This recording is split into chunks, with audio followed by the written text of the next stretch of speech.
ખેડૂતને જગતનો તાત કહેવામાં આવે છે। આ ખેડૂત જે છે જ્યારે અન્ન ઉગાડે છે ત્યારે આપણા સૌની પેટની ભૂખની જે અગ્નિ છે એ ઠરે છે, પરંતુ આપણા સૌને અન્ન પૂરું પાડતા આ ખેડૂતને આજે ભૂખ્યા રહેવાનો વારો આવ્યો છે, કારણ કે ખેડૂત હવે પોતાની લડાઈ લડતા લડતા ઉપવાસ આંદોલનના માર્ગ પર આવી ગયા છે।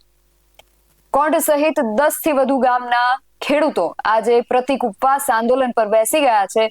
શું છે સમગ્ર વિગત જાણીએ અહેવાલમાં। જય હિન્દ, BSI ટીવી ન્યૂઝ પર આપની સાથે હું છું નિધિ ગઢવી। સુરેન્દ્રનગરના કોંઢ ગામે 765 kV વીજ લાઈનને લઈને જે વિરોધનો વંટોળ ઉભો થયો એ આજે હવે ખેડૂતોને ઉપવાસ આંદોલન પર બેસવા મજબૂર બનાવીને ઉભો રહ્યો છે। કોંઢથી સમાચાર સામે આવી રહ્યા છે કે કોંઢ સહિત 10 થી વધુ ગામના જે ખેડૂતો છે એ કોંઢની અંદર જ સત્યાગ્રહ છાવણી બનાવી અને ત્યાં જ પ્રતિક ઉપવાસ આંદોલન પર બેસી ગયા છે। આ ખેડૂતોને આજે એ ખેડૂતો છે જે આપણા સૌને અનાજ પૂરું પાડે છે, એમણે આજે પોતાનું અનાજ મૂકી અને અનશનનો માર્ગ અપનાવવો પડ્યો છે।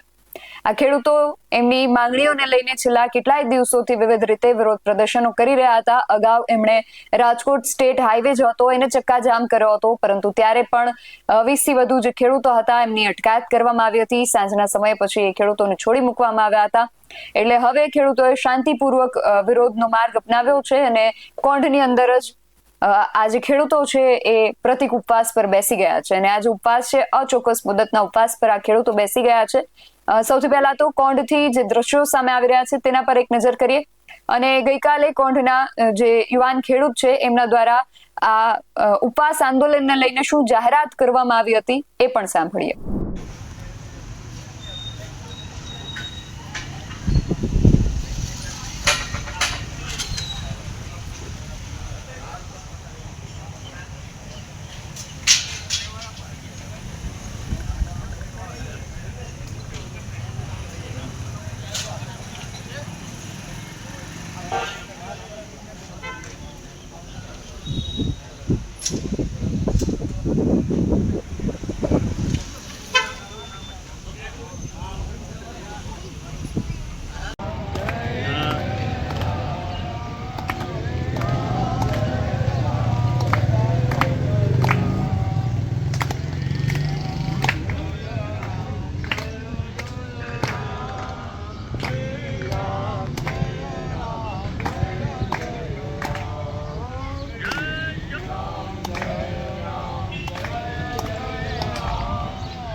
નમસ્કાર મિત્રો, હળવદથી જે વટામણ સુધી લાઈન જાય છે 765 kV ની, તેને યોગ્ય વળતર માટે ઘણા સમયથી કોંઢ ગામના ખેડૂતો લડે છે।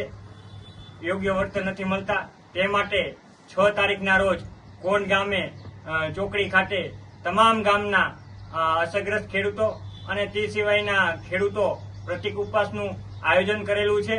સવારમાં 9 વાગ્યાથી સાંજે 5 વાગ્યા સુધી। એટલે સરકારને અમે ચેતવણી આપીએ છીએ કે અત્યાર સુધી અમે ગાંધી ચિંધ્યા માર્ગે આંદોલન કરીએ છીએ। આવનારા સમયની અંદર જો અમારી આ વાત ધ્યાને લેવામાં નહીં આવે તો અમે પણ રસ્તા રોકો પણ આંદોલન આપવાની અમારી પૂરેપૂરી તૈયારી છે। જય જવાન। તો કોંઢ સહિત 10 થી વધુ ગામના ખેડૂતો છે એ આ ઉપવાસ આંદોલનમાં જોડાયા છે। ખેડૂતોનું આ ઉપવાસ આંદોલન હવે આગળ જતા શું સ્વરૂપ ધારણ કરે છે, ખેડૂતોની જે માંગણીઓ છે એ માંગણીઓને લઈને એ સરકાર પાસે જે રજૂઆતો કરી રહ્યા છે એમાં હવે સરકાર શું પગલાં લે છે, ખેડૂત આગેવાનો આમાં શું કરે છે, ચૂંટાયેલા જનપ્રતિનિધિઓ આ જે વિસ્તારના જે પ્રતિનિધિઓ છે એ આ ખેડૂતો માટે હવે આગળ જઈને શું કરે છે એ બધું હવે ખાસ જોવાનું રહેશે। તમારું આ સમગ્ર વિષયને લઈને શું માનવું છે અમને કમેન્ટ કરીને ચોક્કસથી જણાવજો. આવા જ વધુ અહેવાલો સાથે મળતા રહીશું. તમે મારી યુટ્યુબ ચેનલને સબસ્ક્રાઇબ કરવાનું અને એમને ફેસબુક અને ઇન્સ્ટાગ્રામ પર ફોલો કરવાનું ભૂલશો નહીં. બાકી નવી અપડેટ્સ માટે આપ જોતા રહો BSI ન્યૂઝ. નમસ્કાર.